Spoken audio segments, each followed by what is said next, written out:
Halo, ketemu lagi di kuliah daring retribusi dan pajak daerah bersama saya, Nilam Kemala.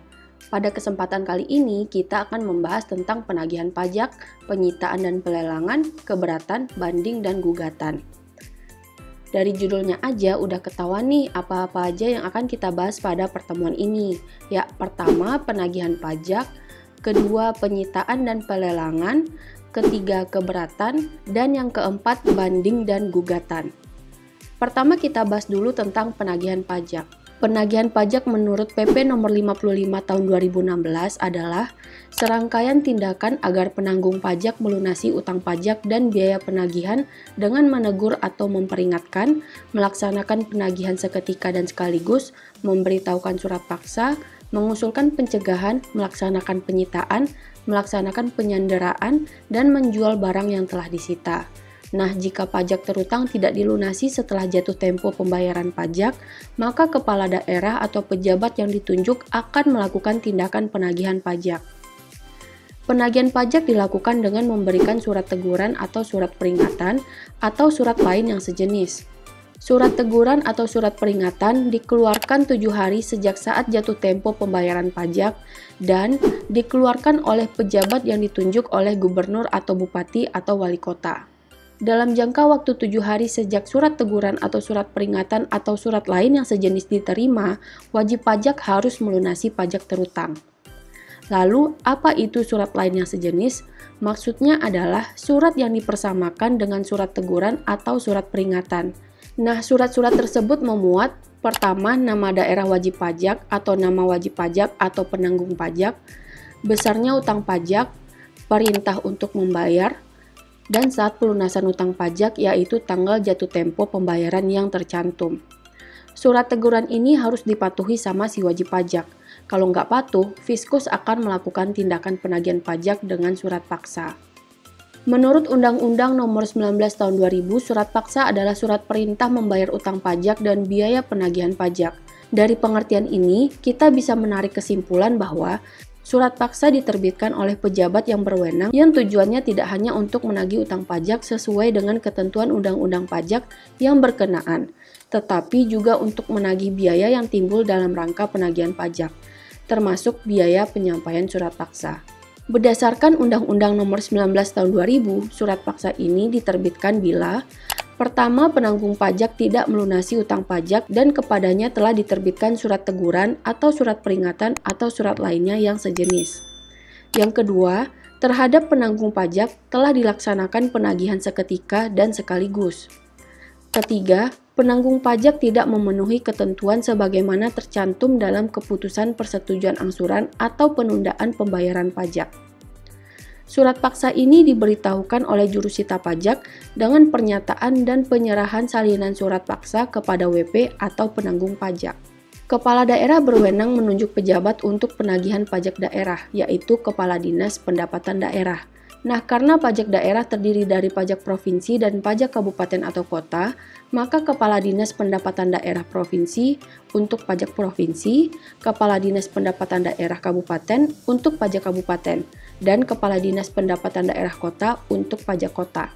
Wewenang pejabat yang ditunjuk terdiri dari: pertama, mengangkat dan memberhentikan jurusita pajak, yang kedua, menerbitkan surat teguran, surat peringatan atau surat lainnya yang sejenis, surat perintah penagihan seketika dan sekaligus, surat paksa, surat perintah melaksanakan penyitaan, surat perintah penyanderaan, surat pencabutan sita, pengumuman lelang, surat penentuan harga limit, pembatalan lelang, dan surat lain yang diperlukan untuk pelaksanaan penagihan pajak seperti surat permintaan tanggal dan jadwal pelelangan ke kantor lelang, surat permintaan surat keterangan pendaftaran tanah kepada Badan Pertanahan. Jurusita pajak adalah pelaksana tindakan penagihan pajak.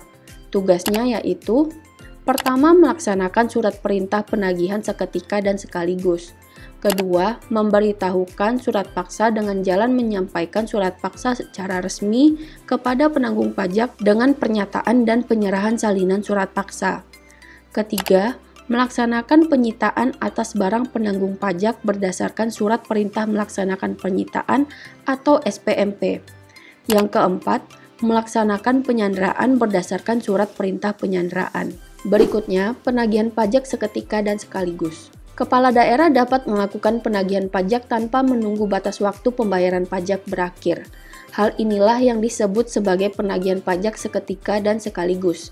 Jadi, kita bisa sama-sama menyimpulkan bahwa penagihan ini bisa dilakukan sebelum tanggal jatuh tempo pembayaran yang meliputi seluruh utang pajak dari semua jenis pajak, masa pajak, dan tahun pajak. Penagihan pajak seketika dan sekaligus ini dilakukan dalam hal pertama, penanggung pajak akan meninggalkan Indonesia untuk selama-lamanya atau berniat untuk itu. Kedua, penanggung pajak memindahtangankan barang yang dimiliki atau yang dikuasainya. Ketiga, terdapat tanda-tanda bahwa penanggung pajak akan membubarkan badan usahanya atau menggabungkan usahanya atau memekarkan usahanya atau memindahtangankan perusahaan yang dimiliki atau dikuasainya atau melakukan perubahan bentuk lainnya. Keempat, pembubaran badan atau niat untuk membubarkannya. Dan yang kelima, terjadi penyitaan atas barang penanggung pajak oleh pihak ketiga atau terdapat tanda-tanda kepailitan.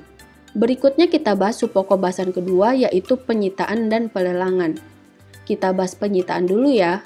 Penyitaan bisa dilakukan jika penagihan pajak dengan surat paksa tidak dilunasi oleh wajib pajak. Jangka waktunya yaitu 2 kali 24 jam setelah surat paksa diberitahukan kepada wajib pajak atau penanggung pajak. 2 kali 24 jam ini merupakan kesempatan kepada penanggung pajak dalam melunasi hutang pajak sebagaimana tercantum dalam surat paksa yang bersangkutan. Penyitaan dilaksanakan oleh jurusita pajak dengan disaksikan sekurang-kurangnya 2 orang dewasa penduduk Indonesia dikenal oleh jurusita pajak dan dapat dipercaya. Penyitaan dilaksanakan terhadap barang milik penanggung pajak yang berada di tempat tinggal, tempat usaha, tempat kedudukan, atau di tempat lain termasuk yang penugasannya berada di tangan pihak lain atau yang dijaminkan sebagai pelunasan utang tertentu yang dapat berupa barang bergerak dan barang tidak bergerak. Barang bergerak bisa berupa mobil, perhiasan, uang tunai, dan deposito berjangka, saham, obligasi, sedangkan barang tidak bergerak termasuk tanah, bangunan, dan kapal dengan isi kotor tertentu. Penyitaan ini dilakukan sampai nilai barang yang disita diperkirakan cukup oleh jurusita pajak untuk melunasi utang pajak dan biaya penagihan pajak. Pengajuan keberatan tidak mengakibatkan penundaan pelaksanaan penyitaan.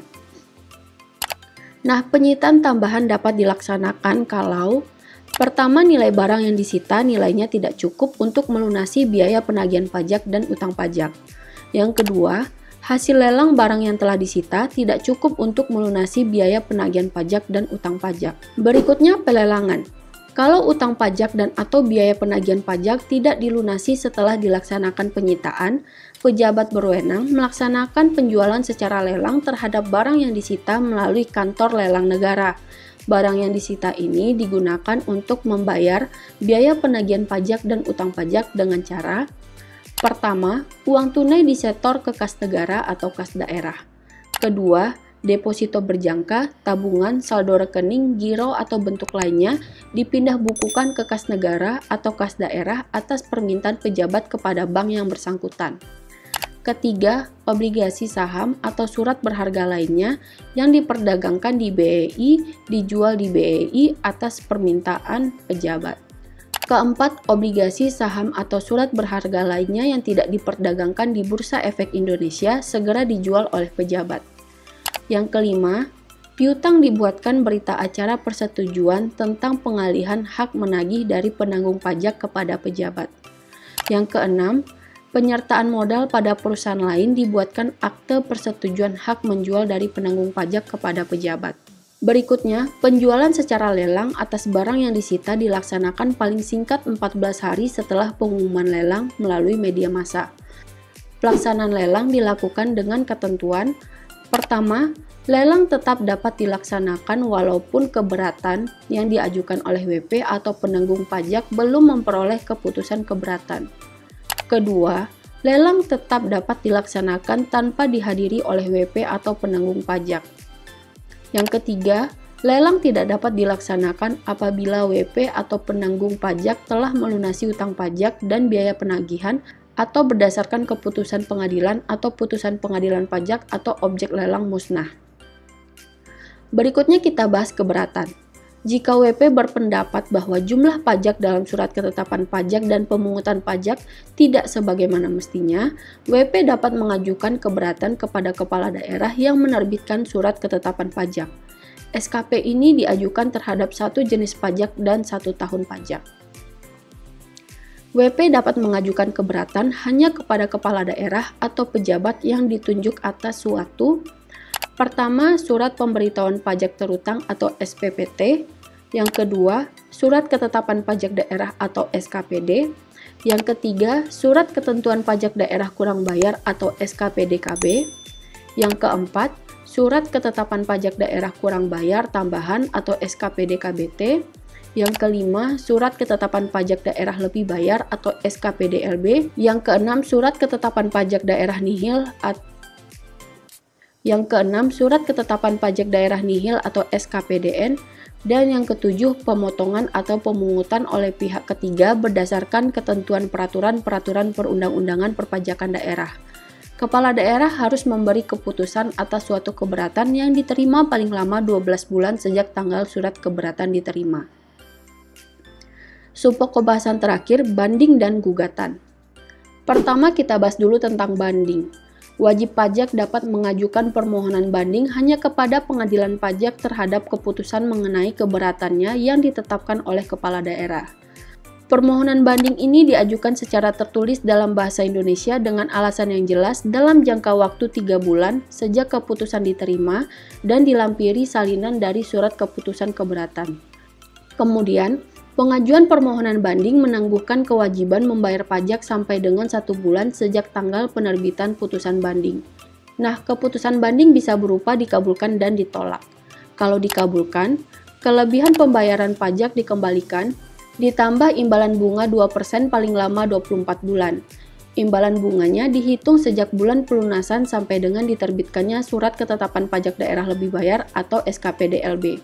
Sedangkan, kalau ditolak, WP dikenai sanksi administrasi berupa denda 50% dari jumlah pajak berdasarkan keputusan banding dikurangi dengan pajak yang telah dibayar sebelum mengajukan keberatan.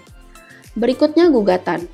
WP atau penanggung pajak yang merasa tidak puas atas pelaksanaan tindakan penagihan pajak yang dilakukan oleh Fiskus memiliki hak untuk mengajukan gugatan terhadap Fiskus. Gugatan yang dapat diajukan adalah terhadap pelaksanaan surat paksa, SPMP, atau pengumuman lelang. Ketentuan ini dimaksudkan untuk memberikan hak kepada WP atau penanggung pajak untuk mengajukan gugatan kepada Badan Peradilan Pajak kalau misalnya si wajib pajak atau penanggung pajak tidak setuju dengan pelaksanaan penagihan pajak. Oleh karena itu, gugatan diajukan dalam jangka waktu 14 hari sejak surat paksa, SPMP, atau pengumuman lelang dilaksanakan. Pengajuan dilakukan secara tertulis dalam bahasa Indonesia kepada pengadilan pajak. Nah, kalau gugatan dikabulkan, penanggung pajak dapat memohon pemulihan nama baik dan ganti rugi yang hanya bisa diberikan dalam bentuk uang dengan nilai maksimal 5 juta. Nah, sekian dulu pembahasan kita untuk materi kali ini. Sampai jumpa minggu depan dengan topik berbeda. Bye!